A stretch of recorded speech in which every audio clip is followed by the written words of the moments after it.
Good afternoon and welcome to another edition of Inside the FLX. I'm Josh Durso, and as always, we are coming to you from the FingerLakes1.com studio in downtown Seneca Falls.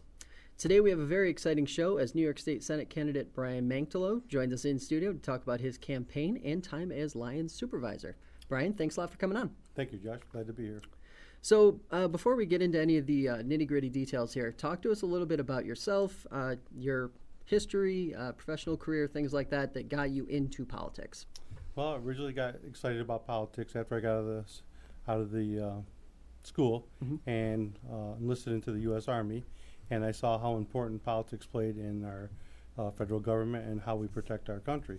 So at that time, I started looking into, what it is about with the federal politics, but also at the local level. And when I decided to get out of the military service, I decided to continue my farming career.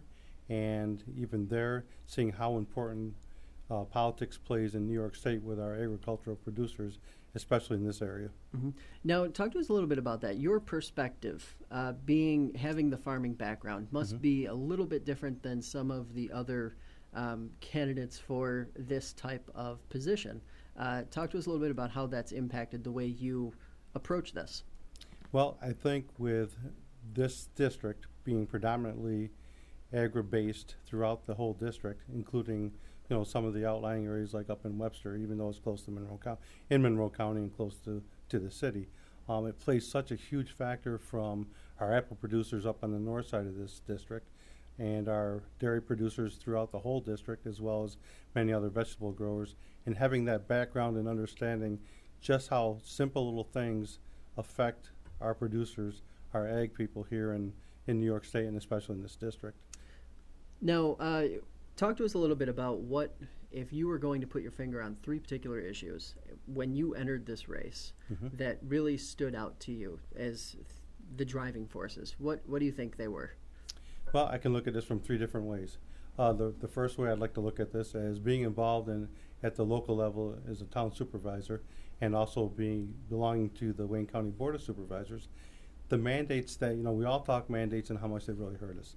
But at our local levels, the grassroots levels, when the state passes down a mandate and they expect us to carry that mandate out and don't provide funding, and also we have to continually strive to stay under the tax cap, which we have in Wayne County as well as in the town. That's one of the biggest issues we're facing right now, because with those mandates, that takes up about 99% of our tax levy in Wayne County at the county level. And it really, really hurts us. Now, what you're talking about are the unfunded mandates. That's been the buzzword over the last several weeks and even months in this race. How does it impact these really small rural communities? You talked about it a little bit there, but what are some of the tangible ways that sort of plays itself out for residents of Lyons or a place like Seneca Falls or even Geneva or Canandaigua? Well, just like our Medicaid. Medicaid is the number one unfunded mandate that we have. So we're using all of our resources to help offset that cost. And in this region, knowing the infrastructure issues that we have, our road issues, and the weather that we have, that money that we're using for that unfunded mandate would better help our communities and take some of that burden off of our local municipalities. Now, last year, the village and town of Lyons dissolved, and we were talking about this before we came on the air. One of the things that really sort of stood out to me looking at you as a candidate is you've sort of battle tested in a lot of sense, because you've gone through a lot of these sort of evolutions. Now, talk to us a little bit about that scenario and what it sort of did to shape you as a candidate.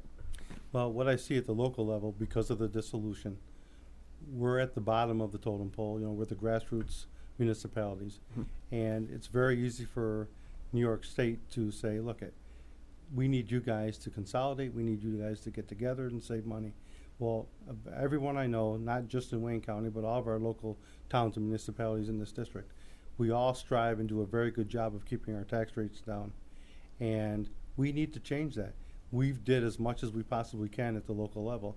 And it's time now that New York State starts looking at, some consolidation, some cutting ways of saving money for our taxpayers. Now, one of probably the default response to what you just said is going to be that the problem isn't necessarily you if you're representing us. It's in Albany. The problem is in Albany, that the corruption that exists in our state government. Talk to us a little bit about how you feel you can change that, you can impact the bottom line on the corruption scale side. Well, I think going down there and having an ethical background and having the background of dissolution and that how that process worked, we need to show the other state senates and assembly that, look, we can make this change. We can do this. We're not going to change it overnight. It's not going to happen in the next 3 or 4 years. But we have to start that process. And if we go down there and start talking about term limits, ethics reform, and actually going down there with integrity and the direction to make that happen, we can start changing New York and making this a better place to be. Now, term limits is something that you do feel very comfortable with, confident in. Now, talk to us a little bit about how you think that can genuinely impact the way government happens in New York State. Well, I believe with term limits that going down to Albany at the state level, knowing that you're only going to be there maybe at an 8-year max if that's the term limit, you're going down there to do the work for the betterment of the state. You're not going down there to save your job for the next 20 years. And I think that's very important because you can go down there and do what you need to do and not worry about being reelected. I'd rather do what's right and not get reelected than do what's wrong and get elected. Now, one of the factors in this particular race is that there are multiple candidates on the Republican side. Now, what after the party put their support in and behind Pam Helming from Canandaigua, what was it that sort of drove you to say, I need to keep going, I need to keep this fight moving forward? Well, it was two things. That evening was a very long evening and it was a very late night, and a lot of the committee members had left by the time the last vote was there. And it was done so quickly that there are many committee people that are in our communities that didn't have a chance to go there. They gave their proxy to be voted on, to use at that delegating convention that evening. Having multiple phone calls and conversations with not just people in Wayne County but other counties saying, look, this is a very close race. It was a very close evening, especially the last 3 to 4 votes. I think we should think about primarying because it would allow all the Republicans to have a chance to look at all the candidates. Now, you just pointed to one of the more obvious features of this district is that it is very diverse. Yes. There are a lot of different kinds of problems that exist from one end to the other and in between. Talk to us a little bit about what the process looks like for you trying to navigate all of these different factors as you move forward. Well, I think the process would be through this election, what we've learned from our local committee members and our town committees and county chairs. Once you get elected, we've got to not forget about these people, because these committee members, these Republicans are the core group of who we are in this district. And we need to use them to keep filtering and keep getting information back to us to represent these people in Albany. And we need to keep that open communication, because if we don't, then we're doing things that Brian needs to get done, not what this district needs to get done. Now, that is one of the more interesting tidbits that I've read over the last month or so is the number that right around, I can't recall who it was that actually published the number, but right around 10,000 bills get introduced or reintroduced every single year in New York State, but very few of those are actually acted on. And it seems like that number, that 10,000 number, is something where a lot of people are going to look at that and say, no wonder things are getting lost. No wonder the process. Does the core process itself need to change? Yes, I think we need to simplify bills. I think we need to have bills that are actually just one bill. We can't have all these caveats that are coming in, and we've got this along with this bill, this add-on. Let's keep it to the bill. Let's keep it simple and just really concentrate on one bill at a time and not throw a whole gamut of bills out there.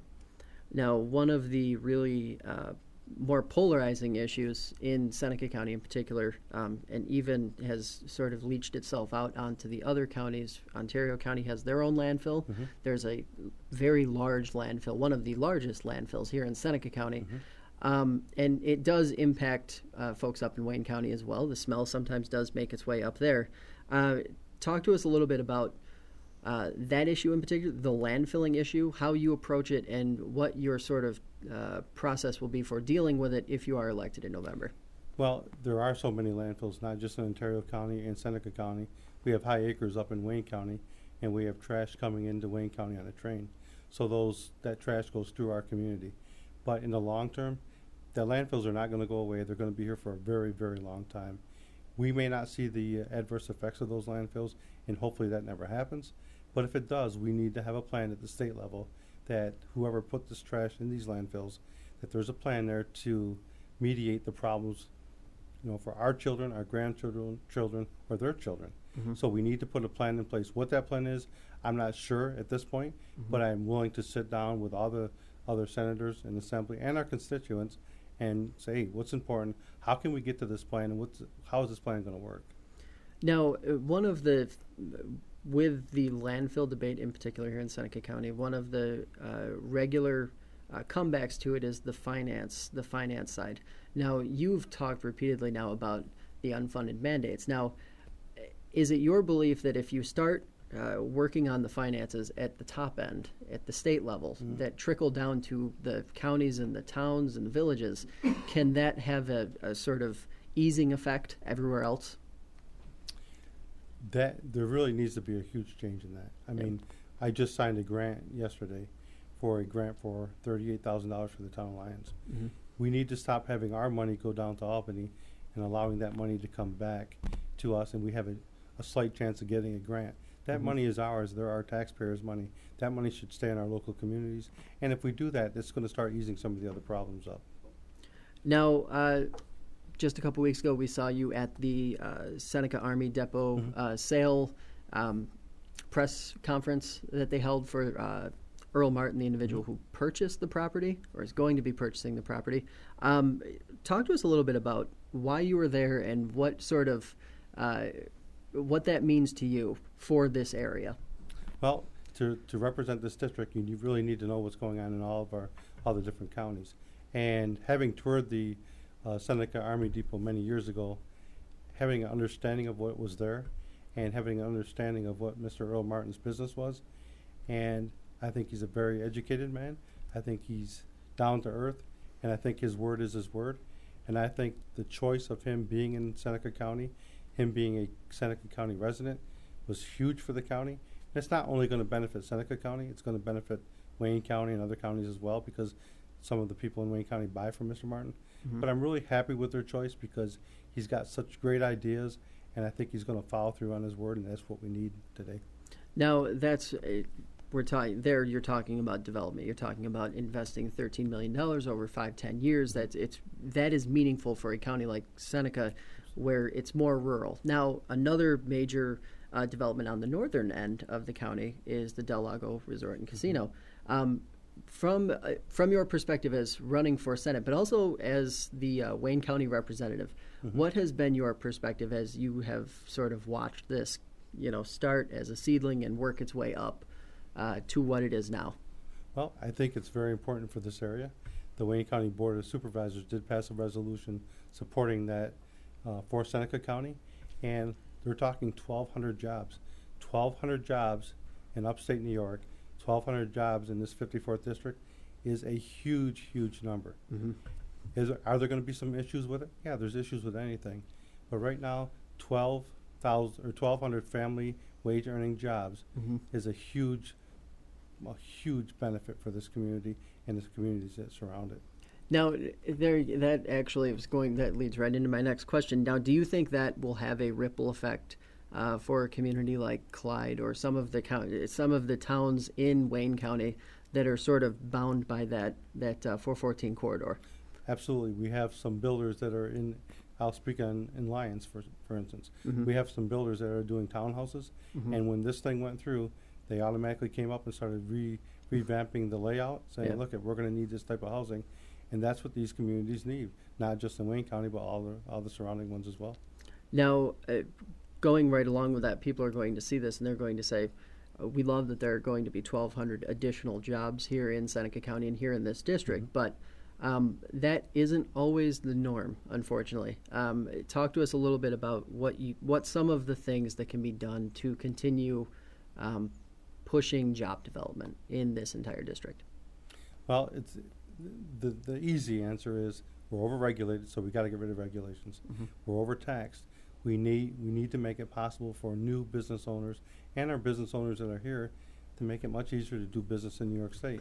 And it is really discouraging as a business owner, as a farmer, and as a county legislator as well as a town supervisor. I see how these things affect our local business people, and it's discouraging to them. But I think that we still have hope, and with hope we can make some changes. And I want to see New York State grow, and I want to see this area grow. So we really need to sit down and start looking at some of the regulations and laws that are on the books that really do hurt our area. And having the background with the ag part of it, so many different aspects in ag, truck driving versus, welding versus anything. All these things and how they affect our communities, I understand that, and I have that personal touch and that understanding, and I think that's why I'm a good candidate for this area. Now, going back to your time as town supervisor in Lyons, what is sort of that the fondest memory, or I guess the proudest accomplishment that you've had in Lyons in the 7 or 8 years that you've been in office now? I believe that the fondest accomplishment or memory is when you have an individual come that's frustrated either locally, countywide, or statewide, and you can sit down with that individual and help them and have them understand what's going on and get them help, and they're satisfied with that. That and having the opportunity to reach out to our school kids, having the opportunity to go to all the schools in Wayne County, their leadership classes, and speaking to them on how important it is for them to be voters and being involved in this process and helping them understand how difficult it is right now in New York, but having that hope to change it. Now, we talked a little bit earlier about ethics and ethics reform, and the state did make some really, really small steps towards trying to curb the corruption in New York State. We talked a little bit about that earlier, but what do you think what should be the expectation heading into, because I think people expect it not to happen overnight, the change, but what is the realistic sort of outlook on that? Well, I think what we've seen so far is really just a bunch of political fluff. I think until we dive into it and actually take a hard stand on some of these issues, I think people are still going to have that question. They're not. I still think the mindset of our residents, including myself, is it's fluff, and I really don't trust Albany yet. We have got to go down there and change that. One individual is not going to do that, but we as a community and we as a state can do that. And I'm not going to promise that it's going to be easy, because it's not. Anything worth getting isn't easy.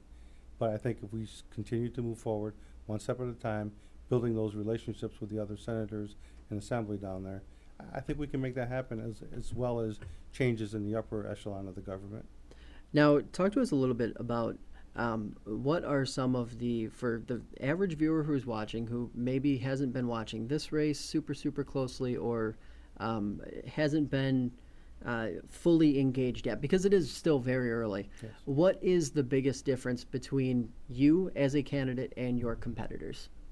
I think the overall experience that I have as a business owner, as a farmer, town supervisor, county legislator, also as the vice president for the New York Corn Growers, having the experience in Albany down there, as well as a little bit at the federal level in Washington. And also I'm a father, a husband, a veteran, and understanding the local issues with our schools, being involved with our schools, and all those issues and factors. I've got the experience, I've got the dedication, and I feel I'm a very, very strong candidate to represent this district. Now, right now, you have been going through the process of collecting signatures. Yes. Talk to us a little bit about what that's been like. What are some of the things you've been hearing from people? What's been the tone? What have you experienced? The experience I've seen is generally people are pretty willing to sign the petition. I think with our presidential race going on right now, with what's going on at the federal level, I think it's hurting our people. I think it's hurting them, because we're right back to Washington. They're politicians. They're lying. We can't trust them. And I think that's going to hurt our local level races this year. But in general, I think people are pretty confident that the people out there have a very good mindset and are willing to see this through. Now, is that something that you feel will impact turnout at all? Is that something that you think will work itself out by then, where the candidates will be, or the voters will be engaged enough in these local elections? Because this was a seat that a year ago people probably wouldn't have even been thinking about being a contested race. Mm-hmm. Obviously, that was flipped upside down when Senator Nozzolio said that he wasn't going to be seeking re-election. What is sort of what is that mindset for you? What I see out there going through the different counties as mm-hmm. we're getting these petitions signed, people are generally interested in what's going to happen with this district mm-hmm. because they understand we don't want to lose this district yep. and how important this change can be for the next senator moving forward in New York State, and how important it's going to be for their families, their businesses, and the general outcome of New York. So what is next for you as a candidate? What is the next? Talk to us a little bit about what the next month and a half, 2 months looks like for you. Running. Getting out and seeing every constituent that we can, going to every meeting. And that's just not part of it. It's sitting down with these individuals mm-hmm. and going through this signature process. You want to get their signature and you want to move on. But at the same time, it's very important to take the time to sit down and understand what's really important to them. And that's my goal. When we're meeting with someone, we give them the time, not job, and move forward. Yeah. And we dedicate our time and our service to these residents. It is a really grueling process. It is yes. a long, grueling process. A lot of people would simply not engage in it because of that, because of how much time is involved with it. What would be your parting message to voters who are watching right now or who might be watching a few weeks from now? Give us one solid why they should be supporting you, but also why they should care about this race a great deal. Well, as I said earlier, they should care about this race because it's really going to involve their district and the outcome of this area. But what I'm telling the voters out there is, look, every single vote counts. You sometimes feel that your vote doesn't count, but it really does, because if you don't vote, the next one's not going to vote, and the next one's not going to vote. Mm-hmm. We represent these people. We're just their mouthpiece in Albany. So please, take the time to come to the polls. Take the time to understand who is running and what mm-hmm. they're standing for, and contact those individuals and talk with us, because it really is important. Every single vote is important. Well, we really appreciate you taking the time to sit down with us, and I'm sure we will be having you on again here before August, September, so we can get an update on how things are going. Okay, very well. Thank you so much. Well, that's going to do it for us today. I'd like to thank Brian for stopping by and wish him the best of luck moving forward with his race for Senate. Next week, we will welcome another Senate candidate as Geneva City Supervisor Charlie Evangelista joins us in studio to talk about his campaign and much more. Inside the FLX airs Sundays at 7 p.m. on Time Warner Cable Channel 12. For Lyons Town Supervisor Brian Manktelow, I'm Josh Durso, reminding you to join us next week on another episode of Inside the FLX.